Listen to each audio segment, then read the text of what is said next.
And, doubt started to creep in, fear started to creep in. And, when that stuff starts to creep in, a lot of things take a different turn, and by that time, when things got really bad, I think in my mind I had mentally decided that I was going to check out. We were still going to church. We were still, we had friends that we would go out with, and none of them would really know what we were dealing with.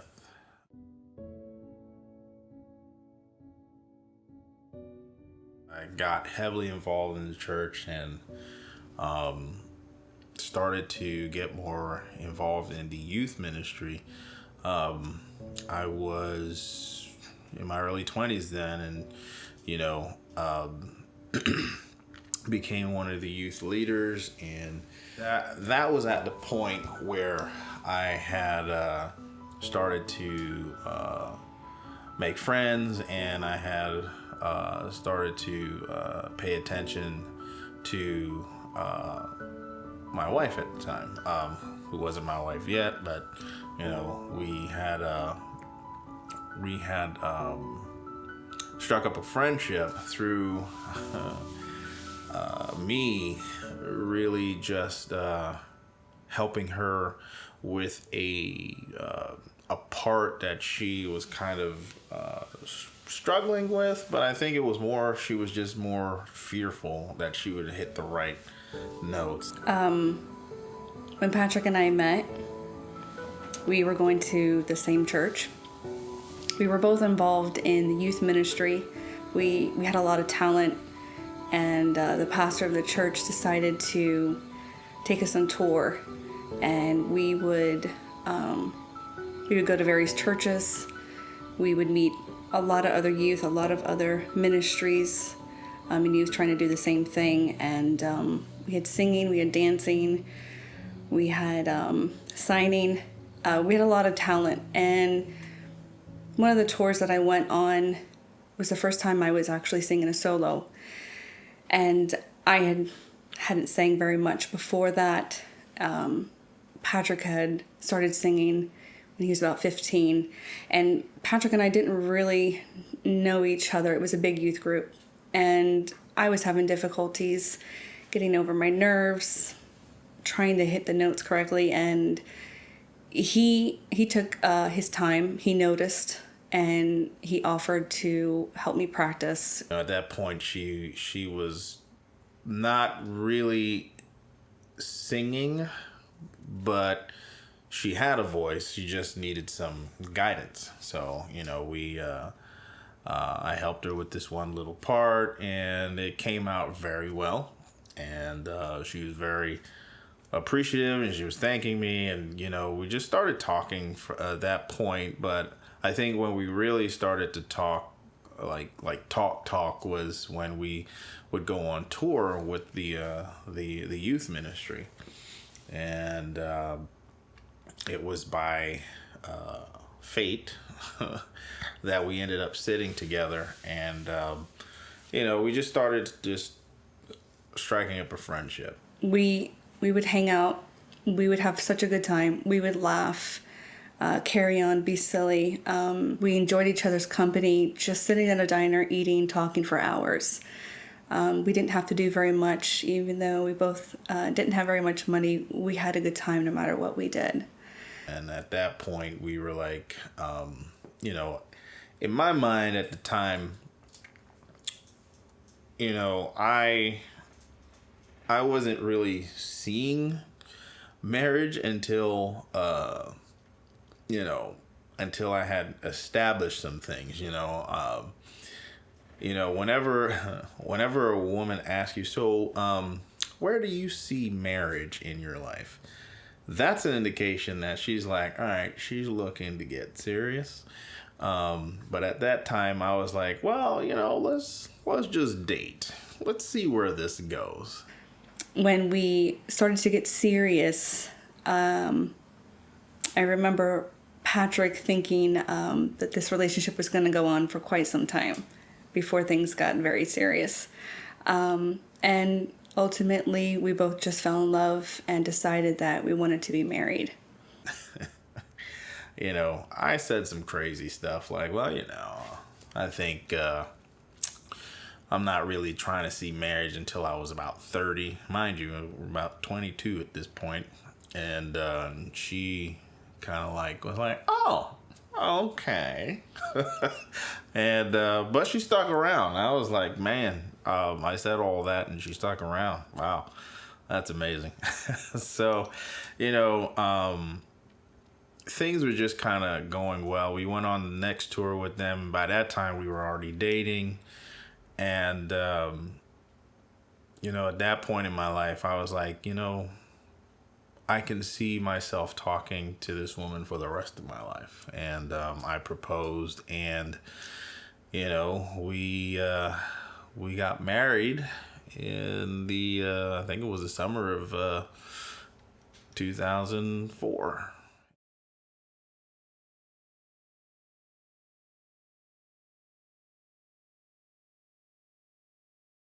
And, it was just a good day because, we went to the reception, there was nothing but smiling faces. I think her dad came up to Mike a couple times to say a few things, and he had to step back because he couldn't really get it out. He just was like, okay, I gotta sit down. When Patrick and I got married, we thought we had the greatest wedding. We had such a good time at the reception and the ceremony, even though we never made it to the hors d'oeuvres section because taking so many photos. We had the greatest time. Our friends were there. Our family was there. The funniest part, I think, about our wedding was my dad would come up frequently to our table, and you could tell he wanted to say something, and he would come up and say, I'll be right back. And you could tell he was getting choked up. At the day of the wedding, all I can remember was I'm looking down the aisle as she's coming through the door, and in my mind, I was like, wow, this is the moment I thought I'd never see. At least at that stage in my life. I was 24 when when I got married, and Hannah was 25, and we were just young.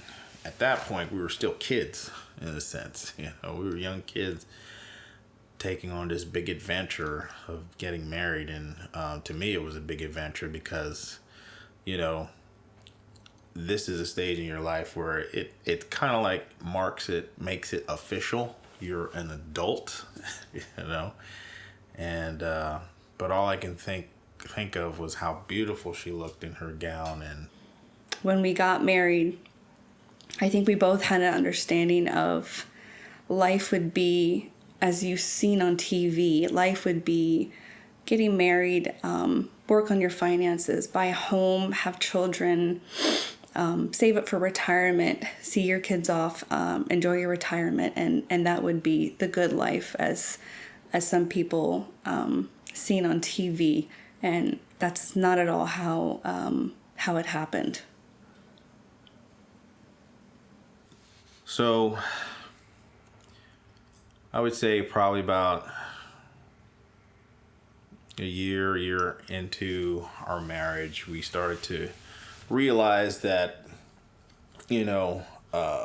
this thing is going to take some work. The reality of being married is not, what I thought it was, what she thought it was. Because I think we all enter marriage with preconceived notions that this is how it's supposed to be. And we have two different backgrounds where, she was coming from a place where she had both of her parents in the house, and I was coming from a place where my parents were split. we had to try to figure out how our marriage was going to look. Some of the things that Patrick and I struggled with was just difficult to communicate. I think it is okay for all couples to go through arguments and frustrations and learning one another, especially two people who come from two different cultures. What I don't think now that I didn't think then is that it's okay to stay there.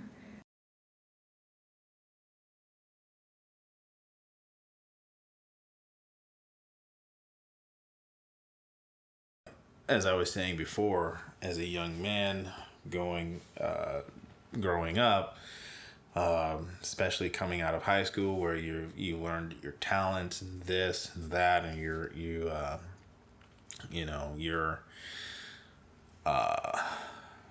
figuring out who you were. Part of the struggles that I had to deal with was, I lost my innocence at an early age, and I was not a virgin when I came into this marriage. And so, I had some baggage of my own that I carried.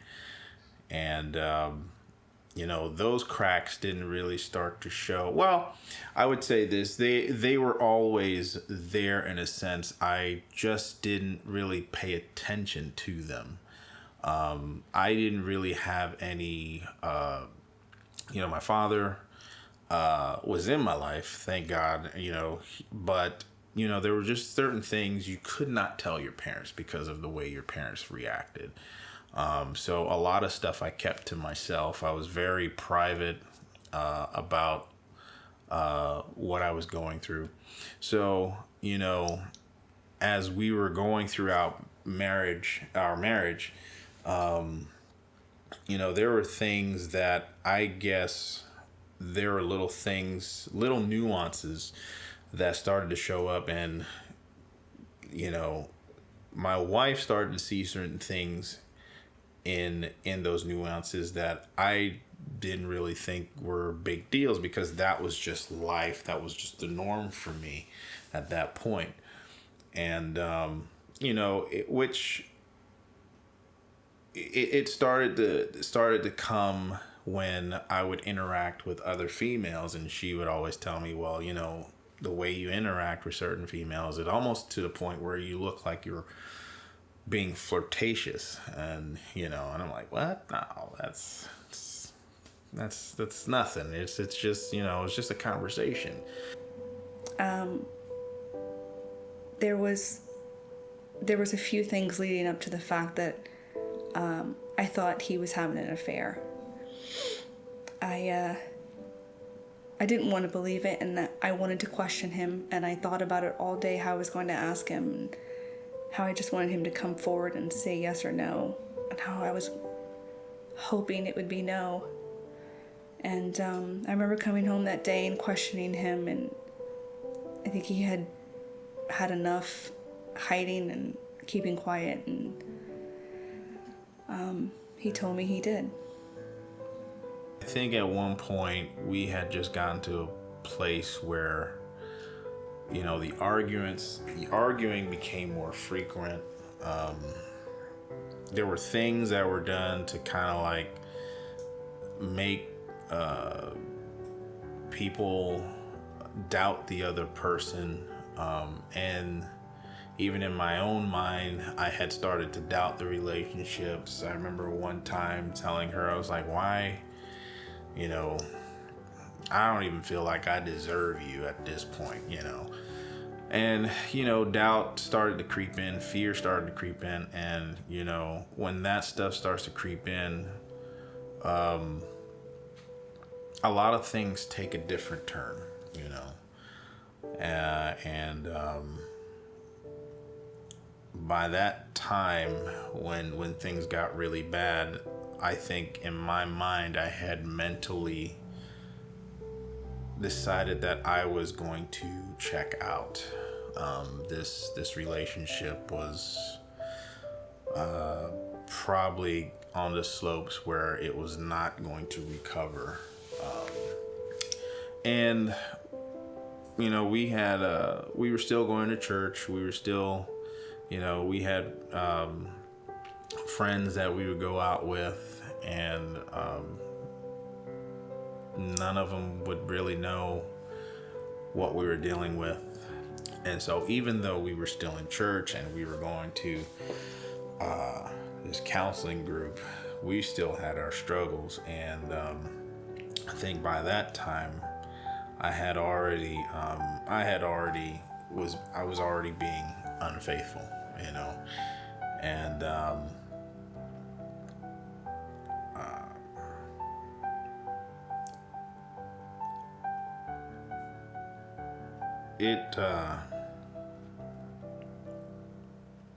it's something I'm not proud of, because as much as it's hard to talk about, the hard thing is remembering the hurts and the tears that I put my wife through when she found out what was going on.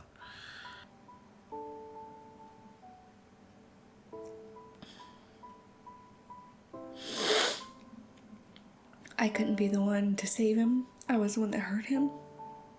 And I think that's what I used to think. And I used to pray, Lord, you save him. I can't do it. I'm so bitter and angry about the way things have gone, and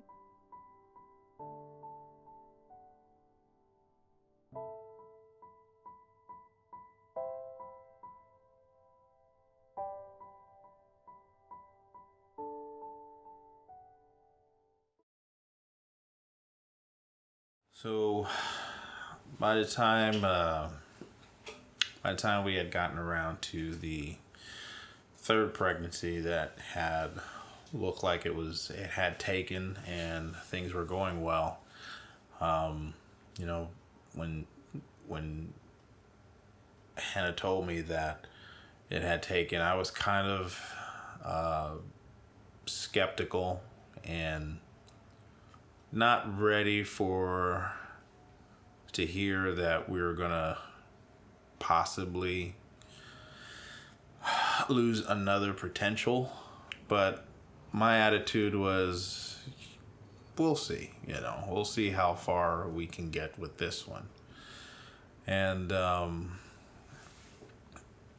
I think at that point I was just in my heart and in my head, not so my heart so much, but in my head, I was pretty much at a place where it's never going to happen. I'm walking out. It's done. As time went on and months went by, it started to grow. I went to the first ultrasound, and I heard the heartbeat for the first time, and it was such a rapid heartbeat that I was like, wow, this is so cool. This little tiny thing has this rapid heartbeat. And I think one of the nurses there was already like trying to determine, what do you guys think it's going to be? And already in my mind, I'm like, with that heartbeat, that's a boy. That's a boy. And at that point, I was starting to see that this could possibly be it right here.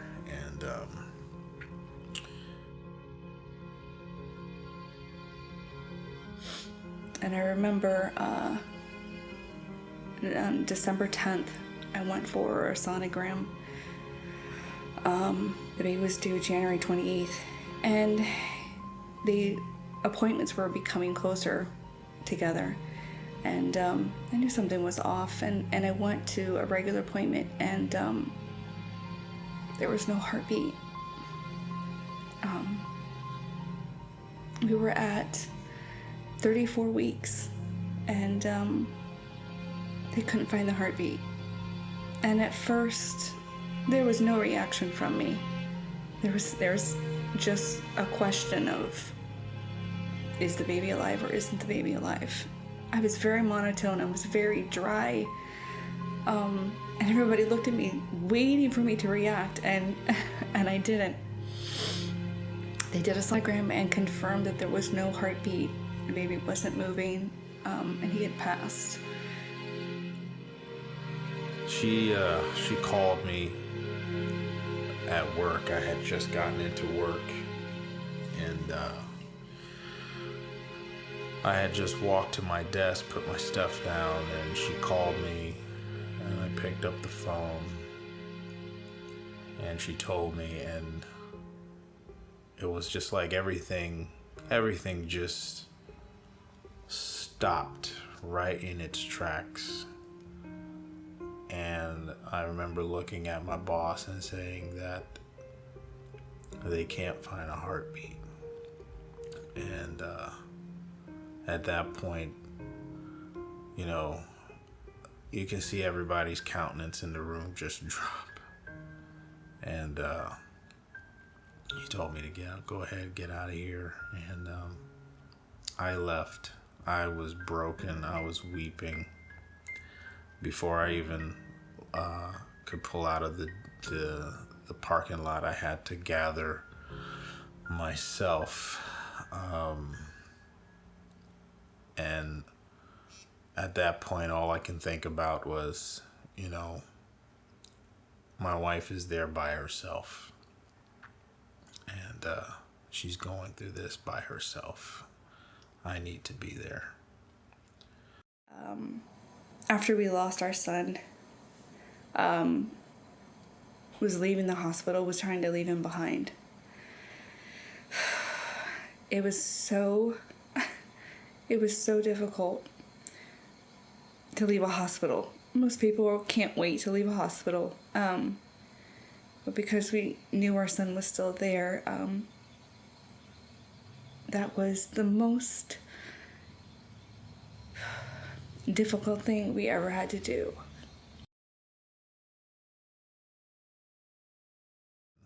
All I can think about was, you know, why couldn't it have been me instead of him, you know? At that point, I was thinking to myself, you know, I didn't take the time to really cover this relationship as a way a man should have covered the relationship as a person who claimed and confessed Christ, you know. And all I can think about was the scripture verse that came back in my mind several times that said, the wages of sin is death. And that played inside my mind from, I think, when after we had the surgery and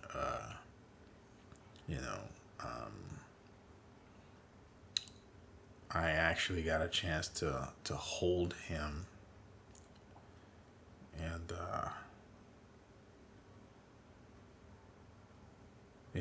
it was devastating.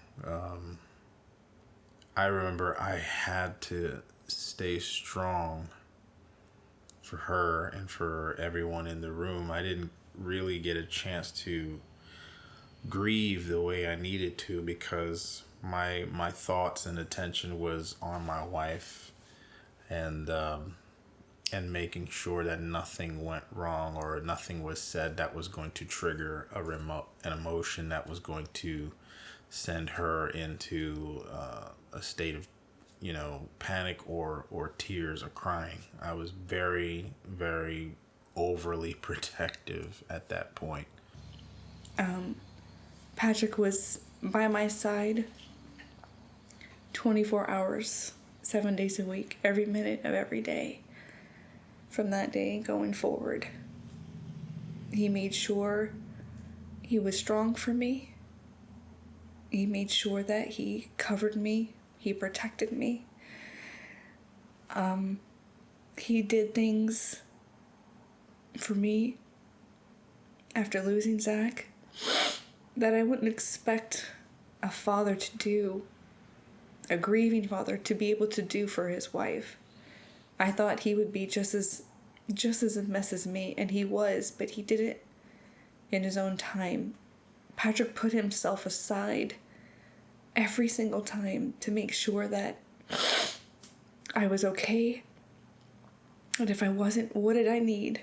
What did I need to get through that day?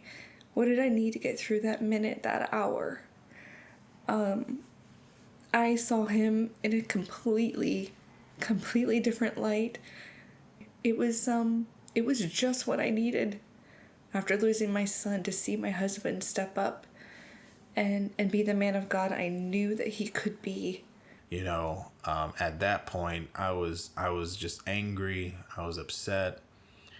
But at the same time, I said, Lord, if you can keep us together, then I am completely done with this. I didn't get married to have an extramarital relationship. And so I remember just praying and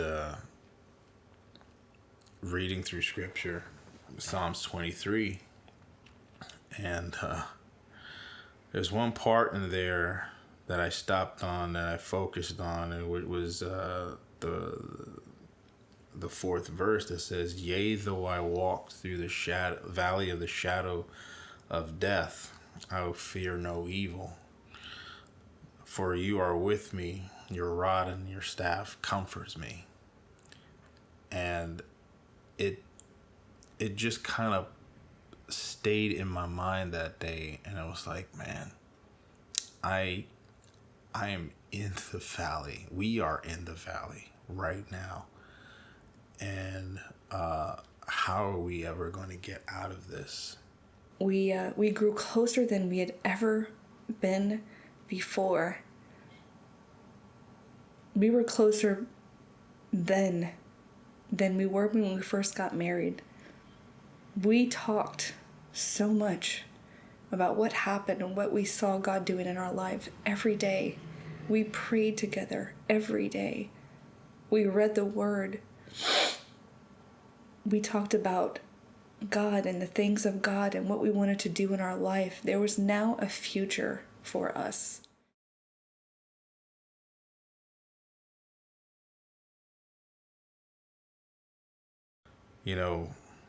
When I've heard that verse in the past, I've never really thought of it as anything more than just the verse that, people say at funerals, because that's where I've mostly heard it. But when I really took the time to think about that part, it talks about, it talks about him leading us through the still waters. He restores my soul. He makes us righteous. But then it talks about, he leads us through the valley. And what I've come to understand is that he leads us through the valley for his name's sake. And what that said to me was that even though he takes us through the good times, the bad times are his design too, to kind of help bring to the surface what's in us and what he's trying to help get out of us. And all of it is going to be a testimony for his name's sake, because he is going to be the one that actually brings us out and gives us the victory.